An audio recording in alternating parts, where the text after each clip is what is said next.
সরকারিভাবে ২০২৬ সালের হজ কার্যক্রমের জন্য বয়সসীমা ঘোষণা করেছে ধর্ম মন্ত্রণালয়।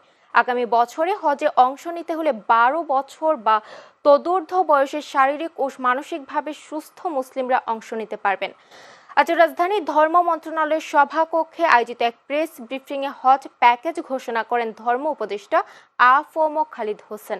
এ সময় তিনি বলেন, হজে অংশগ্রহণকারীদের বয়সসীমা ধরা হয়েছে ১২ বছর, এর নিচে কেউ নিবন্ধন করতে পারবেন না। এছাড়া তিনি আরও জানান, আগামী ২৬ মে ২০২৬ চাঁদ দেখা সাপেক্ষে পবিত্র হজ অনুষ্ঠিত হবে। বাংলাদেশ থেকে এবছর মুসল্লি হজ পালনের সুযোগ পাবেন ১,২৭,১৯৮ জন।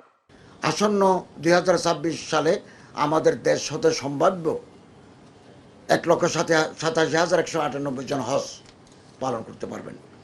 ২৭ জুলাই ২০২৫ হতে হজের প্রাথমিক নিবন্ধন শুরু হয়েছে। সৌদি সরকার রোড ম্যাপ অনুসারে ১২ অক্টোবর ২০২৫ খ্রিস্টাব্দে হজের নিবন্ধন কার্যক্রম শেষ হবে। ১২ বছর ও তদূর্ধ্ব বয়সের শারীরিক ও মানসিকভাবে সুস্থ ব্যক্তি ২০২৬ সালের হজে গমন করতে পারবেন। ১২ বছরের নিচে কেউ হজ করতে পারবে না।